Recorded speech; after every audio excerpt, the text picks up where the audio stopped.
ናቲ ሄዶ ቢቆርጠው አቢዩኤል አመቻችቶለት። ሰላም እንዴት ናችሁ? ዩናይትድ እንግዲህ ትላንትና አሸንፎልናል፣ ፎሪነሩ ማለት ነው። እና ይህም ሰውዬ ሊቆረጥልን ነው፣ ሊገላግለን ነው። እንደው ምን አለ ናቲ ሄዶ ቢቆርጠው አቢዩኤል አመቻችቶለት ማክሰኞ የዌስትሃም ጨዋታ በኋላ እንግሊዝ ሄዶ ጣጣጣቢ ያደረገው ፌድ፣ ቆንጆ ፌድ እንደዚህ አድርጎ ቢቆርጠው ደስ ይለኝ ነበር። ብሩኖ ፈርናንዴዝ 200ኛ ጎልና አሲስት ኮንትሪቢሽኑን ለክለቡ አድርጓል። በጣም ነው ደስ የሚለው። በተረፈ የአሁኑ ሳምንት ሴሌብሬሽናችን እንግዲህ ሆናለች። እንግዲህ ለኔክስት ማክሰኞ ሌላ የተሻለ ያገኙልናል ብለን እናስባለን።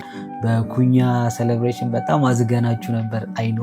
አሁን ደግሞ ምንም ነገር ስትሉ እንዲህ ነው የምንለው። እና ደግሞ አርሴናልም አሸንፏል። በአሁኑ ዓመት አርሴናል በጣም እያስፈራኝ ነው። የእውነት ሊበለው ነው መሰለኝ አላቅም።